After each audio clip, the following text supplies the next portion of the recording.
ഈശോ മിശിഹായ്ക്ക് സ്തുതിയായിരിക്കട്ടെ. ആദ്യമായി ഇന്ന് ഈ അവസരത്തിൽ എന്നെ ശ്രവിക്കുന്ന എല്ലാവർക്കും മംഗളങ്ങൾ നേർന്നുകൊള്ളുന്നു. ഞാൻ ഇറ്റാനഗർ രൂപതയിലുള്ള പിതാവാണ്. എൻ്റെ പേര് ബെന്നി വർഗീസ് ഇടത്തട്ടയിൽ പുൽപ്പറമ്പിൽ എന്നാണ്. ഞാൻ 36 വർഷമായി നാഗാലാൻഡിലുള്ള കൊഹിമ എന്ന രൂപതയിൽ സേവനം അനുഷ്ഠിച്ച് വരുമ്പോഴാണ് എന്നെ അരുണാചൽ പ്രദേശിലുള്ള ഇറ്റാനഗർ രൂപതയുടെ മെത്രാനായി പരിശുദ്ധ പിതാവ് ഫ്രാൻസിസ് മാർപ്പാപ്പ ജൂൺ 28 2023 നിയുക്തനാക്കിയത്. ഒക്ടോബർ 15 2023 ഇറ്റാനഗറിലുള്ള സേക്രഡ് ഹാർട്ട് ചർച്ചിൽ എൻ്റെ മെത്രാഭിഷേകം നടക്കുകയുണ്ടായി. ഞാൻ അവിടെ ചെന്നതിന് ശേഷം ആദ്യമായി ഞാൻ ചെയ്തത് അവിടെ കത്തോലിക്ക വിശ്വാസം കൊണ്ടുവന്ന ഒരച്ഛനെ കാണുവാനായിട്ട് പോകുവാൻ സാധിച്ചു. ആ അച്ഛൻ്റെ പേരാണ് ഫാദർ കുളന്തൈ സ്വാമി. 1970 മുതൽ 76 വരെ ഉള്ള കാലഘട്ടങ്ങളിൽ ഫാദർ കുളന്തൈ സ്വാമി ഹർമൂട്ടിയിലുള്ള ഡോൺ ബോസ്കോ സ്കൂളിൽ സേവനമനുഷ്ഠിക്കുകയും അവിടെയുള്ള ഇടവകയിൽ സേവനമനുഷ്ഠിക്കുന്ന അവസരത്തിൽ ഒരു സംഭവം അച്ഛൻ്റെ ജീവിതത്തിൽ ഉണ്ടാകുവാനായിട്ട് സാധിച്ചു. 1976 ഹപ്പോളി എന്ന് പറയുന്ന ഗ്രാമത്തിൽ നിന്നും ഒരു യുവജനം ഹർമൂട്ടി എന്ന ഗ്രാമത്തിലേക്ക് കടന്നു വരുവാനായിട്ട് സാധിച്ചു. കടന്നു വന്നപ്പോൾ അദ്ദേഹം ഈ കുളന്തൈ സ്വാമി എന്ന അച്ഛനുമായി പരിചയപ്പെടുവാനായിട്ട് സാധിച്ചു. അച്ഛനോട് ചോദിച്ചു, അച്ഛാ, ഞാൻ വന്ന് 2-3 ദിവസം അച്ഛൻ്റെ കൂടെ താമസിച്ചു കൊള്ളട്ടെ? അച്ഛൻ പറഞ്ഞു, തീർച്ചയായിട്ടും നിങ്ങൾക്ക് വന്ന് എൻ്റെ കൂടെ താമസിക്കുവാനുള്ള എല്ലാ കാര്യങ്ങളും ഞാൻ ഒരുക്കിക്കൊള്ളാമെന്ന്. അങ്ങനെ ആ യുവജനം അച്ഛൻ്റെ ഇടവകയിലേക്ക് കടന്നു ചെല്ലുകയാണ് ചെയ്തത്. 3 ദിവസം അച്ഛൻ്റെ കൂടെ താമസത്തിന് ശേഷം ഈ യുവജനം അച്ഛനോട് ചോദിച്ചു, അച്ഛാ, എനിക്കും ഒരു ക്രിസ്ത്യാനി ആയാൽ കൊള്ളാം, എന്നെയും മാമോദിസ മുക്കുവാൻ അച്ഛന് സാധിക്കുമോ? അച്ഛൻ പറഞ്ഞു, നീ ഇപ്പോൾ ഒരു യുവജനമാണ്, നീ സ്വമനസാൽ ഒരു തീരുമാനമെടുക്കുവാനായിട്ട് നിനക്ക് സാധിക്കും. നിനക്ക് ഒരു ക്രിസ്ത്യാനിയായി ആകണമെന്ന് ആഗ്രഹമുണ്ടെങ്കിൽ തീർച്ചയായിട്ടും ഞാൻ നിന്നെ മാമോദിസ മുക്കാം. അച്ഛൻ ആ വ്യക്തിയെ 1976 മാമോദിസ നൽകി. മാമോദിസ സ്വീകരിച്ചതിന് ശേഷം ഉടനെ തന്നെ അദ്ദേഹം ആ പള്ളിയിൽ നിന്നും ഓടിപ്പോയി. അച്ഛൻ വിചാരിച്ചു, ഇവൻ എന്തു പറ്റി? മാമോദിസ സ്വീകരിച്ച് എല്ലാം പൂർത്തിയാകുന്നതിന് മുൻപ് തന്നെ ഇവൻ ഓടിപ്പോയല്ലോ. പക്ഷേ അച്ഛനെ ആശ്ചര്യപ്പെടുത്തുന്ന ഒരു കാര്യമുണ്ടായി. കൃത്യം ഒരാഴ്ച കഴിഞ്ഞപ്പോൾ ഈ വ്യക്തി തിരിച്ചു വന്നത് അദ്ദേഹത്തിൻ്റെ 6 കൂട്ടുകാരുമായിട്ടാണ്. അദ്ദേഹം പറഞ്ഞു, അച്ഛാ, ഞാൻ മാമോദിസ സ്വീകരിച്ചതിന് ശേഷം എൻ്റെ മനസ്സിൽ തീജ്വാലകളെപ്പോലെ എന്തോ ഒരു അനുഭവം ഉണ്ടായി.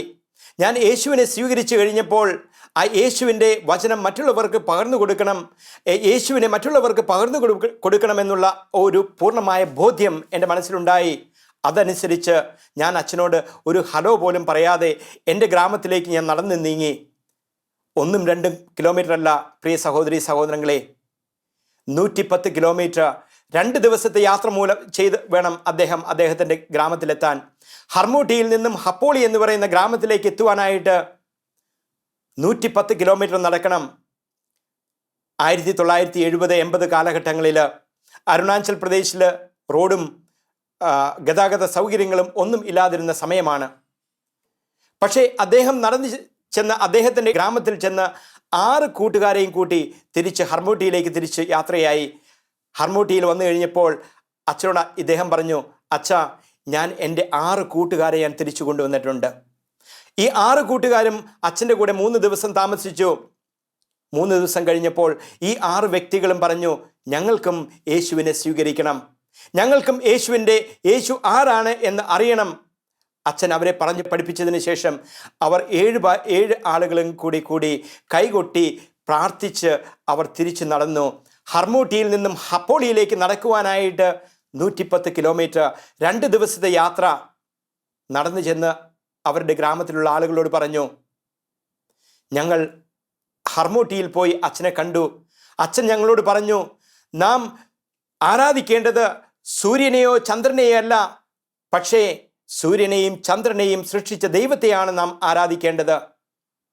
സൂര്യനെയും ചന്ദ്രനെയും ആരാധിക്കുന്ന ഒരു കൂട്ടം ജനതകളുടെ നടുവിലാണ് ഈ പറഞ്ഞ വ്യക്തികൾ താമസിക്കുന്നത്. അവരുടെ വിശ്വാസം എന്ന് പറഞ്ഞാൽ ധോണി പോളോ എന്ന് പറയുന്ന വിശ്വാസത്തിൽ നിൽക്കുന്ന ആളുകളാണ്. യേശുവിനെ അറിഞ്ഞു കഴിഞ്ഞപ്പോൾ ഈ 7 വ്യക്തികൾ തിരിച്ചു ചെന്ന് അവരുടെ ഗ്രാമത്തിൽ ചെന്ന് പറഞ്ഞു, നാം സൂര്യനെയും ചന്ദ്രനെയും അല്ല ആരാധിക്കേണ്ടത്, പക്ഷെ സൂര്യനെയും ചന്ദ്രനെയും സൃഷ്ടിച്ച ദൈവത്തെ വേണം ആരാധിക്കാൻ. ഇവർ പറഞ്ഞത് ശരിയാണോ തെറ്റാണോ എന്നറിയുവാനായിട്ട് ആ ഗ്രാമത്തിലുള്ള കുറേ ആളുകൾ അവിടെ നിന്നും വേറെ ഒരു 12 പേരെ ഹർമോട്ടിയിലേക്ക് പറഞ്ഞയച്ചു. 3 ആഴ്ച കഴിഞ്ഞപ്പോൾ അവർ തിരിച്ചെത്തി അച്ഛൻ്റെ അടുത്ത്. എന്നിട്ട് പറഞ്ഞു, അച്ഛാ, ഞങ്ങൾ 7 പേര് കൂടി പഠിപ്പിച്ചിട്ട് ഇപ്പോൾ 12 പേരെ ഞങ്ങൾ തിരിച്ചു കൊണ്ടുവന്നിരിക്കുകയാണ്. ഇവർക്കും ആ യേശുവിനെ അറിയുവാനായിട്ട് അവർക്ക് താല്പര്യമാണ്. അച്ഛൻ അവർക്കും അവരെ പഠിപ്പിക്കണം. അവർക്കും യേശു ആരാണ് എന്ന് പറഞ്ഞ് മനസ്സിലാക്കി കൊടുക്കണം. അച്ഛൻ അവരെ പഠിപ്പിച്ചു. 3 ദിവസം കഴിഞ്ഞപ്പോൾ ഈ 12 പേരും മാമോദീസ സ്വീകരിച്ചു. ഈ 19 പേര് തിരിച്ച് വീണ്ടും നടക്കുകയാണ് ഹർമോട്ടിയിൽ നിന്ന് ഹപ്പോളിയിലേക്ക്. ഹപ്പോളിയിൽ ചെന്ന് കഴിഞ്ഞപ്പോൾ അവിടെയുള്ള ഗ്രാമത്തിലെ ആളുകളെല്ലാം പ്രിപ്പയർ ചെയ്തു. അതിനുശേഷം ഫാദർ കുളന്തൈ സ്വാമിയെയും അതുപോലെ അന്നത്തെ രൂപതാധ്യക്ഷനായിരുന്ന ലേറ്റ് റെവറൻ ജോസഫ് മിറ്റത്താനി പിതാവിനെയും കൂട്ടി അവർ ഹപ്പോളിയിലേക്ക് നടന്നു. ഇന്ന് ഹപ്പോളി എന്ന് പറയുന്ന ഗ്രാമത്തിൽ 4500ഓളം കത്തോലിക്കർ 925 കുടുംബങ്ങളിലായിട്ട് അവിടെ വസിക്കുന്നു. ഞാൻ ഈ ചെറിയൊരു വിവരണം പറഞ്ഞുകൊണ്ട് തുടങ്ങിയതിൻ്റെ കാരണമുണ്ട്. കാരണം മത്തായിയുടെ സുവിശേഷം 28-ാം അധ്യായം 16 മുതൽ 20 വരെയുള്ള തിരുവചനങ്ങളിൽ നാം കേൾക്കുന്നു, യേശു ശിഷ്യന്മാരോട് പറയുകയാണ്, go out into the whole world and proclaim the good news and baptise them in the name of the Father and of the Son and of the Holy Spirit. നിങ്ങൾ ലോകമെങ്ങും പോയി എൻ്റെ കാര്യങ്ങൾ പറഞ്ഞു കൊടുക്കുക, സുവിശേഷം അറിയിക്കുക എന്ന ദൗത്യം ആ ശിഷ്യന്മാർ ഏറ്റെടുത്തപ്പോൾ ആ ശിഷ്യന്മാരിൽ കൂടി നമ്മുടെ സഭയുടെ തിരുസഭ ഏറ്റെടുക്കുകയാണ് ചെയ്തത്. തിരുസഭയിൽ സേവനമനുഷ്ഠിക്കുന്ന ഓരോ കുഞ്ഞുമക്കളും ഈ കർത്തവ്യം പൂർണ്ണമായിട്ടും ഏറ്റെടുത്ത് മുൻപോട്ട് കൊണ്ടുപോവുകയാണ് ചെയ്യുന്നത്. ഇന്ന് അരുണാചൽ പ്രദേശിലുള്ള ഇറ്റാനഗർ രൂപതയുടെ 2ാമത്തെ മെത്രാനായി അവിടെ സേവനമനുഷ്ഠിക്കുവാൻ ദൈവം എനിക്ക് തന്ന ഭാഗ്യത്തിന് ഞാൻ ദൈവത്തിന് നന്ദി പറയുന്നു. ഇറ്റാനഗർ രൂപത തുടങ്ങിയിട്ട് അധികം കാലമായിട്ടില്ല, 18 വർഷം മാത്രമേ ആയിട്ടുള്ളൂ. പക്ഷേ ഈ 18 വർഷത്തിൻ്റെ കാലയളവിൽ വെറും 6 വൈദികരിൽ നിന്ന് തുടങ്ങിയ രൂപത ഇന്ന് 150ഓളം വൈദികർ സേവനമനുഷ്ഠിക്കുന്ന ഒരു രൂപതയാണ്. ഒരു സന്യസ്ത സിസ്റ്റേഴ്സ് പോലും ഇല്ലാതിരുന്ന ആ രൂപതയിൽ ഇന്ന് ഇപ്പോൾ 203 സിസ്റ്റേഴ്സ് സേവനമനുഷ്ഠിക്കുന്നു. 28 വിവിധ സന്യസ്ത സഭകളിൽ ഉള്ള സിസ്റ്റേഴ്സും 13 വിവിധ സഭകളിലുള്ള വൈദികരും ഇറ്റാനഗർ രൂപതയിൽ സേവനമനുഷ്ഠിക്കുകയാണ്. 53 ഇടവകകളിൽ 485 ഗ്രാമങ്ങളിൽ ആണ് ഇപ്പോൾ സേവനമനുഷ്ഠിക്കുന്നത്. ഇന്ത്യയുടെ ഏറ്റവും വടക്ക് കിഴക്ക് സംസ്ഥാനങ്ങളിൽ ഏറ്റവും വലിയ സംസ്ഥാനമാണ് അരുണാചൽ പ്രദേശ്. അരുണാചൽ പ്രദേശിനെ നാം വിശേഷിപ്പിക്കുന്നത് the land of the rising sun എന്നാണല്ലോ. നമ്മളുടെ കുട്ടികളെയൊക്കെ നാം പഠിപ്പിക്കുന്നതാണല്ലോ. ഇന്ത്യയുമായി അതിർത്തി പങ്കിടുന്ന 4 അയൽ രാജ്യങ്ങൾ സ്ഥിതി ചെയ്യുന്ന ഒരു രൂപതയാണ് ഇറ്റാനഗർ എന്ന് പറയുന്ന രൂപത. Bhutan, Tibet, China and Burma 1700 കിലോമീറ്ററോളം ഇൻ്റർനാഷണൽ ബൗണ്ടറി ടച്ച് ചെയ്യുന്ന ഒരു രൂപതയാണ് ഇറ്റാനഗർ എന്ന് പറയുന്ന രൂപത. ഇന്ന് ആ രൂപതയിൽ 85,000 കത്തോലിക്ക വിശ്വാസികളുണ്ട്. ആ രൂപതയിൽ ഒത്തിരി ഏറെ മിഷൻ പ്രവർത്തനം നടത്തുന്ന ഇടവകളാണ്, സ്ഥാപനങ്ങളാണ് അവിടെയുള്ളത്. ക്രിസ്തുവിലേക്ക് നയിച്ച് 2005 തുടങ്ങി ഇറ്റാനഗർ രൂപത സ്ഥാപിതമാകുന്നത്. ഇന്ന് അരുണാചൽ പ്രദേശിൻ്റെ 20 ഡിസ്ട്രിക്റ്റ് ജില്ലകളിൽ ഇറ്റാനഗർ രൂപത വ്യാപിച്ചു കിടക്കുകയാണ്. ഇനിയും നമുക്ക് ചെയ്യേണ്ട കാര്യങ്ങൾ ഒത്തിരിയാണ്.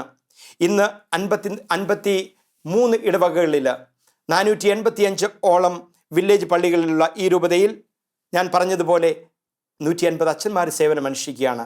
ഇനിയും ആ രൂപതയിലെ സേവനമനുഷ്ഠിക്കുവാനായിട്ട് നമുക്ക് ആവശ്യമാണ്. കൊച്ചു കുഞ്ഞുങ്ങളെ ആവശ്യമാണ്. തയ്യാറായിട്ടുള്ള ഏത് യുവജനങ്ങളെയും ഇറ്റാനഗർ രൂപത സ്വീകരിക്കുകയാണ്. ഓരോ സഭാ സമൂഹവും മുൻപോട്ട് നീങ്ങുന്ന കാലഘട്ടത്തിൻ്റെ ആവശ്യങ്ങൾക്കനുസരിച്ച് ഭാവാത്മികമായി അതിനോട് പ്രതികരിച്ചുകൊണ്ട് തന്നെയാണ്. വിശ്വാസ പരിശീലനം എന്നതാണ് എൻ്റെ ഏറ്റവും ആദ്യമായിട്ടുള്ള ഉദ്യമം. വിശ്വാസത്തിലേക്ക് കടന്നു വന്ന അനേകം പേർ ഇന്നും സഭയുടെ നിയമങ്ങളോ വചനത്തിൻ്റെ പൊരുളുകളോ അറിയാതെ മറ്റ് സഭാ സമൂഹങ്ങളിലേക്ക് കടന്നു പോകുന്നുണ്ട്. കൃത്യമായ ഒരു മതബോധന പ്രക്രിയ ഇനിയും കൂടുതൽ നടക്കേണ്ടതുണ്ട്. അതിനുവേണ്ടി ഊന്നൽ കൊടുക്കുകയാണ് എൻ്റെ രൂപതയിലുള്ള സിസ്റ്റേഴ്സും അച്ഛന്മാരും യേശുവിനെ അറിയിക്കാനുള്ള മറ്റ് കാറ്റക്കിസ്റ്റും അവിടെയുള്ള എല്ലാവരും നോക്കുന്നത്. വൈദികരുടെ അഭാവം മൂലം പ്രാദേശിക ഭാഷ മാത്രം സംസാരിക്കുന്ന ഏറെ ഉള്ളതുകൊണ്ടും വില്ലേജുകളിൽ ശുശ്രൂഷയ്ക്ക് നേതൃത്വം നൽകുന്നത് കാറ്റക്കിസ്റ്റുമാരാണ്. ഇവർക്ക് വേണ്ടി കൃത്യമായ പരിശീലന പരിപാടികൾ സംഘടിപ്പിക്കുക എന്നത് ആണ് എൻ്റെ പ്രധാനമായ കർത്തവ്യം. 485 വില്ലേജ് പള്ളികൾ ഉള്ള ഈ രൂപതയിൽ ഏകദേശം 300ഓളം പള്ളികൾ ഇപ്പോഴും ഈറ്റ കൊണ്ട് ഉണ്ടാക്കിയിരിക്കുന്ന പള്ളികളാണ്. രണ്ടാമത്തെ കർത്തവ്യം എന്ന് പറയുന്നത് ഈ ഈറ്റ കൊണ്ടുണ്ടാക്കിയിരിക്കുന്ന പള്ളികളിൽ മേക്ക് ഷിഫ്റ്റ് ചർച്ചസ് നല്ല പള്ളികളായിട്ട് പണിയുവാനായിട്ട് എനിക്ക് സാധിക്കണം. അതിനുവേണ്ടി ഞാൻ എല്ലാവരെയും നിങ്ങളെ സ്വാഗതം ചെയ്യുന്നു. നിങ്ങളാൽ കഴിയുന്നത് നിങ്ങൾക്ക് നിങ്ങളുടെ പ്രാർത്ഥന മൂലവും അതുപോലെ തന്നെ നിങ്ങൾക്ക് വേണ്ടുന്ന എല്ലാ സഹകരണങ്ങളും ഇറ്റാനഗർ രൂപതയ്ക്ക് നിങ്ങൾ സഹായിക്കുമല്ലോ. വിദ്യാഭ്യാസ മേഖല എന്നതാണ് അടുത്തതായിട്ട് എൻ്റെ പ്രത്യേകമായ ഉദ്യമം. ഇന്ന് ഇറ്റാനഗർ രൂപതയിൽ 34 സ്കൂളുകളും 3 കോളേജസും ഉണ്ട്. ഈ സ്കൂളുകളിലുള്ള കുട്ടികൾ അധികവും താമസിക്കുന്നത് ഞങ്ങളുടെ ബോർഡിംഗ് സ്കൂളുകളിൽ തന്നെയാണ്. ബോർഡിംഗ് സ്കൂളിൽ താമസിച്ച് അവരെ നല്ല ശിക്ഷണത്തിൽ കൂടി വളർത്തി കൊണ്ടുവരിക എന്നുള്ള ഒരു പ്രധാന കാര്യമാണ് അടുത്തതായി എൻ്റെ മുൻപിലുള്ളത്. ഏറ്റവും പ്രധാനമായി ഞാൻ നിങ്ങളോട് ചോദിക്കുന്ന ഇതാണ്: നിങ്ങളുടെ പ്രാർത്ഥന എപ്പോഴും ഇറ്റാനഗർ രൂപതയ്ക്ക് വേണം. കാരണം ഞാൻ പറഞ്ഞല്ലോ, ഇന്ത്യയുമായി 4 അയൽ രാജ്യങ്ങളിൽ അതിർത്തി പങ്കിടുന്ന ഒരു രൂപതയാണ്.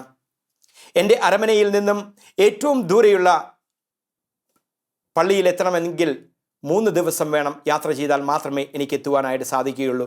പുഴകളും വലിയ മലകളും കടന്ന് താണ്ടി യാത്ര ചെയ്താൽ മാത്രമേ ആ ഇടവകകളിൽ എത്തുവാനായിട്ട് നമുക്ക് സാധിക്കുകയുള്ളൂ. അവിടെ ചെന്ന് കഴിയുമ്പോൾ അവിടെയുള്ള ജനങ്ങളുടെ വിശ്വാസം കണ്ടു കഴിയുമ്പോൾ നമുക്ക് തന്നെ തോന്നും, ഈ വിശ്വാസത്തിലേക്ക് കടന്നു വന്ന മക്കൾ എത്ര തീഷ്ണതയോടുകൂടിയാണ് ആ വിശ്വാസം മുറുകെ പിടിക്കുന്നത് എന്ന് നമുക്ക് കാണുവാൻ സാധിക്കും. യേശു പറഞ്ഞല്ലോ, മത്തായിയുടെ സുവിശേഷം 28-ാം അധ്യായം 16 മുതൽ 20 വരെയുള്ള തിരുവചനങ്ങളിൽ, go out into the whole world. Who will go out? ആരാണ് ഈശോയ്ക്ക് വേണ്ടി പോകുവാനായിട്ട് സാധിക്കുന്നത്? നാം എന്നെ ശ്രവിക്കുന്ന ഓരോ വ്യക്തികളും യേശുവിൻ്റെ കൂടെ പുറപ്പെട്ട് യേശുവിന് വേണ്ടി മറ്റുള്ളവരിലേക്ക് ആ യേശുവിനെ അടുത്ത് അറിയുവാനും കൊണ്ടുവരുവാനുമായിട്ട് നമുക്ക് സാധിക്കണം. കാരണം യേശു ഈ ലോകത്തിൽ വന്നത് യേശുവിൻ്റെ സ്നേഹം മറ്റുള്ളവരിലേക്ക് പകർന്നു കൊടുക്കുവാനായിട്ടാണ്. ആ യേശുവിൻ്റെ സ്നേഹം പകർന്നു കൊടുക്കേണ്ടത് എല്ലാവരുടെയും കടമയാണ്. ഓരോ ഇന്ത്യക്കാരൻ്റെയും ഓരോ ജനതകളുടെയും കടമയാണ് ദൈവത്തിൻ്റെ അനന്തമായ സ്നേഹം പകർന്നു കൊടുക്കുക എന്നത്. ആ ഉദ്യമം നാം എല്ലാവരും നിറവേറ്റേണ്ടതാണ്. അതിനുവേണ്ടി നിങ്ങളെ എല്ലാവരെയും ഞാൻ ഇറ്റാനഗർ രൂപതയിലേക്ക് സ്വാഗതം ചെയ്യുന്നു.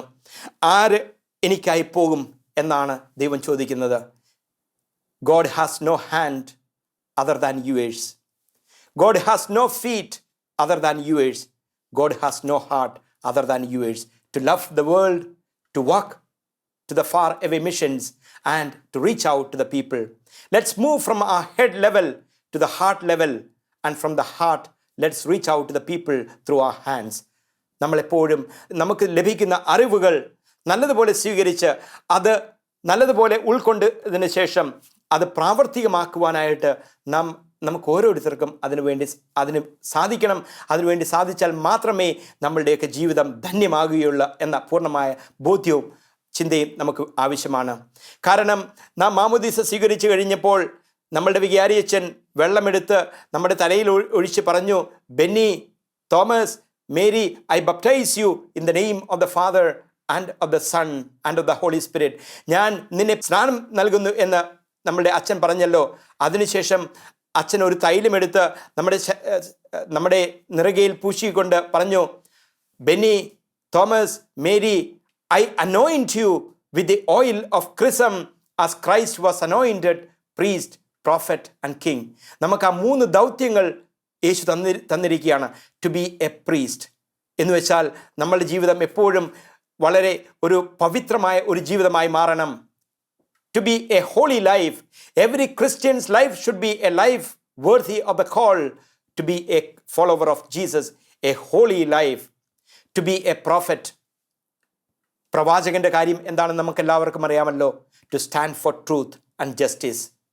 നാം എപ്പോഴും നമ്മൾ നല്ല കാര്യങ്ങൾക്ക് ഊന്നൽ കൊടുത്തുകൊണ്ട് നല്ല ജീവിതമാർഗം മറ്റുള്ളവരിലേക്ക് പകർന്നു കൊടുക്കുവാനായിട്ട് നമുക്ക് സാധിച്ചാൽ മാത്രമേ നമ്മളുടെ ക്രിസ്തീയ ജീവിതത്തിന് ഒരു ധന്യതയുണ്ടാവുകയുള്ളൂ. ആ നല്ല കാര്യങ്ങൾ മറ്റുള്ളവരിലേക്ക് പകർന്നു കൊടുക്കുകയും മറ്റുള്ളവരെ പഠിപ്പിക്കുകയും ചെയ്യുമ്പോൾ നാം യേശുവിൻ്റെ കടമ നാം നിർവഹിക്കുകയാണ് ചെയ്യുന്നത്. We are called to be a king. രാജാവ് ആരാണ്? നമുക്കെല്ലാവർക്കും അറിയാമല്ലോ. രാജാവിൻ്റെ കടമ എന്താണ്? ആ രാജാവിൻ്റെ കടമ രാജ്യത്തിലുള്ള എല്ലാ മനുഷ്യരെയും എല്ലാവരെയും ഒരുപോലെ കണ്ടുകൊണ്ട്, എല്ലാവരെയും ഒരുപോലെ സ്നേഹിച്ചുകൊണ്ട്, എല്ലാവരുടെയും പുരോഗമനത്തിന് വേണ്ടി പ്രവർത്തിക്കുന്ന ഒരാളായിരിക്കണം രാജാവ്. ഒരു ക്രിസ്തീയ വിശ്വാസി എന്ന നിലയിൽ നമ്മളുടെ ഓരോരുത്തരുടെയും കടമ ഇത് തന്നെയാണ്. എല്ലാവർക്കും നല്ല ഒരു ജീവിതം മുൻപോട്ട് കാഴ്ചവെക്കുവാനും എല്ലാവരെയും മുൻപോട്ട് നടത്തിക്കൊണ്ടു പോകുവാനുമുള്ള ഒരു കടമ നമ്മൾക്ക് എല്ലാവർക്കുമുണ്ട്. ആ കടമയാണ് നാം ഓരോരുത്തരും നിർവഹിക്കേണ്ടത്. ആ കടമ നിർവഹിച്ചു കഴിയുമ്പോൾ മാത്രമാണ് നമ്മളുടെ ക്രിസ്തീയമായ ഒരു വിശ്വാസത്തിന് നല്ല ഒരു അടിത്തറ പാകുവാനായിട്ട് നമുക്ക് സാധിക്കുകയുള്ളൂ.